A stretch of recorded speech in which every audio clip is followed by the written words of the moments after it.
అందరికీ నమస్కారం. కథాలహరికి స్వాగతం. ఈరోజు నేను మీకు వినిపించబోయే కథ పేరు ప్రాప్తం. రచన ఎస్వి రవికిరణ్ గారు. ఇక కథలోకి వెళ్దామా? బిల్డింగు నచ్చకపోవడానికంటూ ఏమీ లేదు. మీరు ఒప్పుకుంటే ఎప్పటి నుంచో కొనాలనుకుంటున్నదే. ఇప్పటికి టైం వచ్చింది. ఒక్కసారి ప్లాన్ మా గురువుగారికి చూపించి వాస్తు ఓకే అనిపించుకుంటే నా భార్యకి సాటిస్ఫాక్షన్ అంతే, వివరించాడు సుబ్రహ్మణ్య శర్మ. విజయవాడ బందర్ రోడ్డు పక్క వీధిలో నడిబొడ్డులో ఉన్న ఆ బిల్డింగ్ కొనాలని శర్మ లక్ష్మి దంపతులకి ఎప్పటినుంచో ఉన్న అభిలాష. మొన్నటిదాకా రియల్ ఎస్టేట్ ధరలు ఆకాశంలో మాత్రమే జతకట్టడంతో బేరసారాలు కుదరక దంపతులిద్దరూ మిన్నకుండిపోయారు. క్రిందటేడాది 50 లక్షలున్న రేటు ఇప్పుడు ఉన్నట్టుండి 40కి దిగి వచ్చింది. బిల్డింగ్కి పొడవు, వెడల్పు, ఎత్తులు సమస్థాయిలో పొదిగి అందంగా ఉంది. గ్రౌండ్ ఫ్లోర్లో 2 షాపులు, ఫస్ట్ ఫ్లోర్లో రెసిడెన్స్, బిల్డింగ్కి ఎదురుగా పెద్ద రావి చెట్టు. గ్రౌండ్ ఫ్లోర్లో రెస్టారెంట్ పెట్టాలన్నది శర్మ యోచన. ప్లాన్ కాపీ తీసుకుని భార్య లక్ష్మితో వాస్తు పరిశీలనకు రామశాస్త్రి దగ్గరకు బయలుదేరాడు శర్మ. మొగుడుకు వాస్తు, పూజా పునస్కారాలపై నమ్మకం లేకపోయినా తన మాట జవదాటనందుకు లక్ష్మికి చాలా తృప్తిగా ఉంది. ఆస్థాన డ్రైవర్ పెరుమాళ్ళు కారును జాయిగా పోనిస్తున్నాడు. పెరుమాళ్ళతో అన్నాడు శర్మ, రేయ్, వాస్తు గీస్తూ నాకు నమ్మకం లేదు. ఇదిగో ఈవిడ గోల పడలేకే. ఏమిటి సారు, ఆఫీసులో ఇంత ఖండితంగా ఉంటాడు, పెళ్ళాం దగ్గర పిల్లే అనుకునేవు. ఇదో పిచ్చిది. ఆ సంభావన ఏదో శాస్త్రికిచ్చి ఆయన ఓకే గో అహెడ్ అని పచ్చజెండా ఊపేస్తే ఈవిడ గారి మొహంలో వెలుగు. జీవితమంతా మేడంని సాటిస్ఫై చేయడానికి తాపత్రయం. శర్మ డైలాగులు వినడం పెరుమాళ్లకు పరిపాటే. ఎప్పటిలాగే తలూపుతూ విన్నాడు. మొగుడిని పక్క నుంచి గిచ్చుతోంది లక్ష్మి. పెళ్ళాం గిచ్చిందంటే మొగుడు టీజింగ్ సక్సెస్ అయిందనే. జీర నవ్వు నవ్వాడు శర్మ, పెద్ద దగ్గుతో కారంతా కుదిపేస్తూ. అహం దెబ్బతింది లక్ష్మికి. గుండెల మీద చేసుకొని చెప్పండి, మీకు మటుకు నమ్మకం లేదా? లక్ష్మి అడిగింది సత్యాన్వేషణతో. శర్మ ఎప్పుడు ఒప్పుకున్నాడు గనక అందుకే పెరుమాళ్ళు సాక్ష్యం ఇచ్చాడు అమ్మగారికి. సారుకు కూడా డౌటేనమ్మా. బిజినెస్లో ఆయనకుండే సెంటిమెంటు ఆఫీసులో ఇంకెవ్వరికీ లేదు. రేయ్, నోరు మూసుకొని డ్రైవ్ చేయబోయి. జాతకాలు, వాస్తు దేశంలోనే అతి పెద్ద వ్యాపారం. అసలు రామశాస్త్రి ఆస్తులేంతో మీకు తెలుసా? ఈ మధ్యన ఆయన ఇంటి మీద ఇన్కమ్ ట్యాక్స్ రేడ్ అయిందంట. మార్కెట్లో గుప్పమంటోంది ఆ వార్త. శర్మ ఇంకా పూర్తి చేయలేదు. ఇంతలోనే, ఇంకొక్క మాట కూడా మాట్లాడదు మీరు. ఆయన సలహా గురించి వెళ్తూ ఆయన నాడి పోసుకోవటం సబబు కాదు.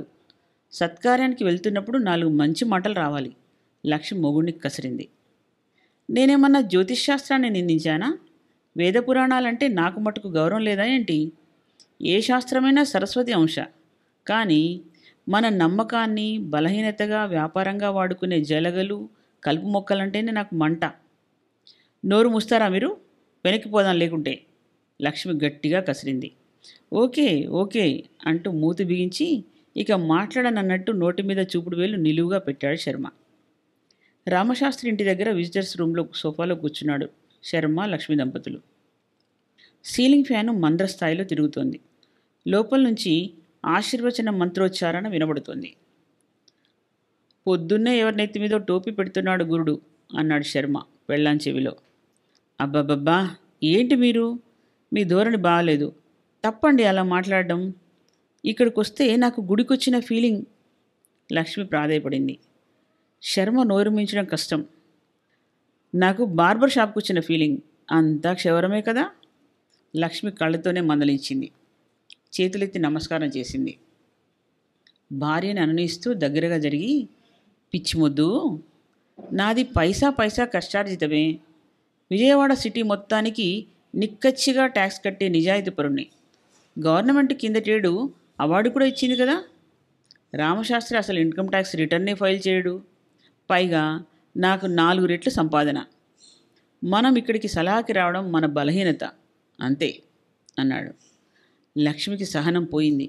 అక్కడి నుంచి లేచి ఆరుబయటకు వచ్చి పూల మొక్కలు చూసే వంకతో బయట నిలబడింది. అమ్మా బాగున్నారా? రండి లోపల కూర్చోండి అంటూ లక్ష్మిని పలకరించాడు లోపల నుంచి వచ్చి విజిటర్స్ గదిలో గుమ్మంలో నిలబడ్డ రామశాస్త్రి. అంటూనే సోఫాలో ఉన్న శర్మని చూసి, అయ్యా నమస్తే, ఏంటి విశేషం అంటూ ఎదురుగా చిన్న సోఫాలో కూర్చున్నాడు. దంపతులిరువురు బిల్డింగ్ ప్లాన్ చూపించి వచ్చిన పని చెప్పారు. ప్లాన్ వంక నిశితంగా చూశాడు రామశాస్త్రి. 2 నిమిషాలైనా ఏమీ మాట్లాడకుండానే ప్లాన్నే చూస్తున్న రామశాస్త్రిని అడిగింది లక్ష్మి.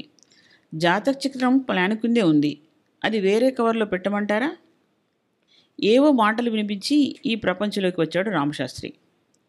ఆ రావి చెట్టు గాదిరిగా ఉండే బిల్డింగేనా అని అడిగాడు. కరెక్ట్, అదే. మీకు తెలుసా? మీరు వచ్చి చూస్తే బాగుండు అనుకుంటున్నాను.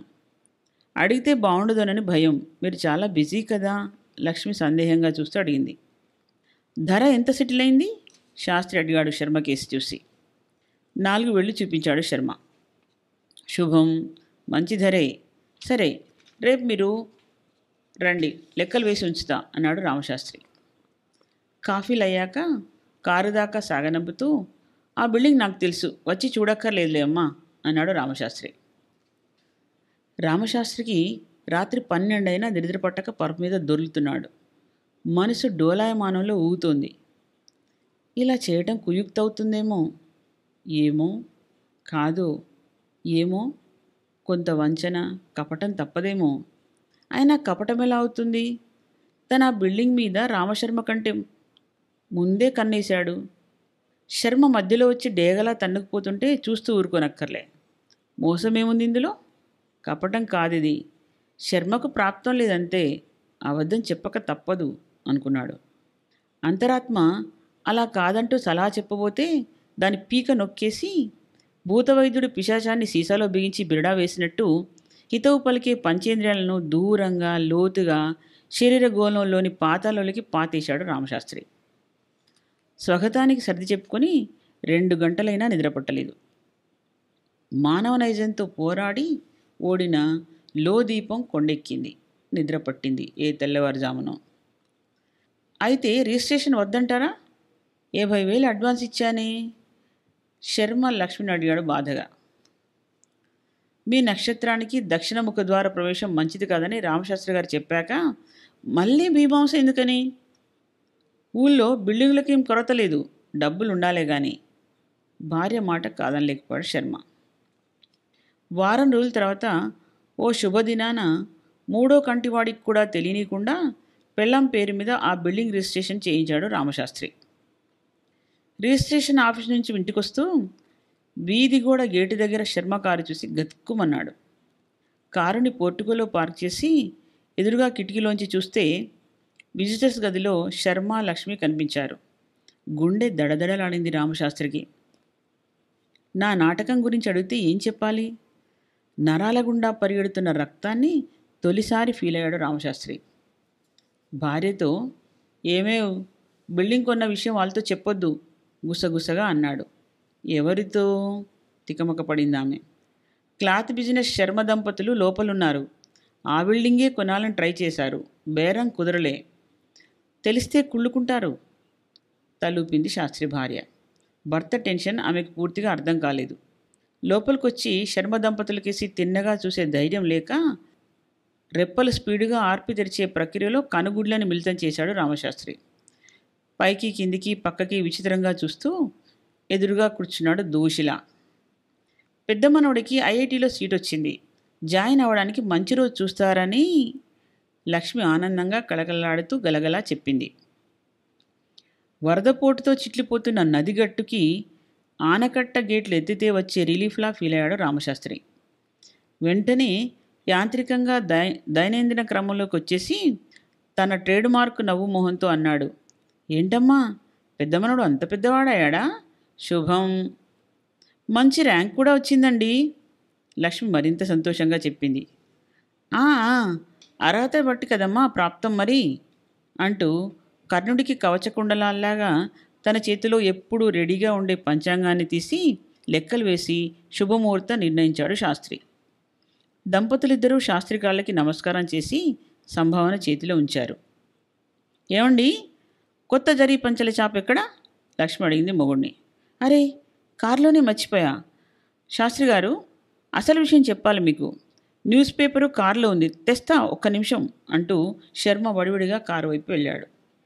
కొత్త పట్టు ధోవతి, స్వీట్లు మర్చిపోవద్దు, లక్ష్మి మళ్ళీ చెప్పింది. ఏంటమ్మా విషయం? శాస్త్రి అడిగాడు శోధిస్తూ. మీకు ఎలా కృతజ్ఞతలు చెప్పాలో తెలియడం లేదు. మీరు వద్దన్నారని మేము ఆ బిల్డింగ్ కొనలేదు. ఇవాళ పేపర్లో చూస్తే ఆ వీధి వెడల్పు చేస్తోందట మున్సిపాలిటీ. మన వద్దనుకున్న బిల్డింగ్ పూర్తిగా ఎగిరిపోతుందట. కాంపన్సేషను గవర్నమెంట్ రేటు ప్రకారం కొని ఉంటే పెద్ద నష్టమే జరిగేది. మంచి సలహా ఇచ్చిన మీకు ఆయన పట్టుబట్టలు కొన్నారు, లక్ష్మి చెప్పుకుపోతూ ఉంది. శాస్త్రికి ఏమీ వినబడటం లేదు. వేల మైళ్ళ వేగంతో రక్తం ఎగిసివచ్చి గుండె గోడల్ని ఢీకుంటోంది. గవర్నమెంట్ రేటు 5 లక్షలు, బ్లాక్ మనీ 35 లక్షలు. రూము గిర్రన తిరుగుతోంది అతనికి.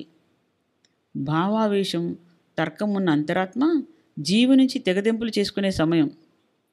సెంటిమెంట్ లేని శరీరవయాలు తెగిపోయిన జాయింట్ ఫ్యామిలీ వ్యవస్థలాగా తలో దిక్కు జారిపోతున్న సమయం.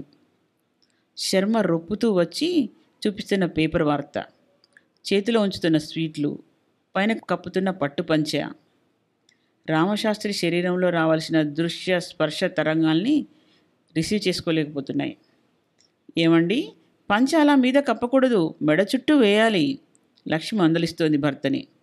సోఫాలో వెనక్కి జారిపోయాడు శాస్త్రి. అర్హత బట్టే ప్రాప్తం మరి. కథ సమాప్తం. మరో మంచి కథతో కలుద్దాం.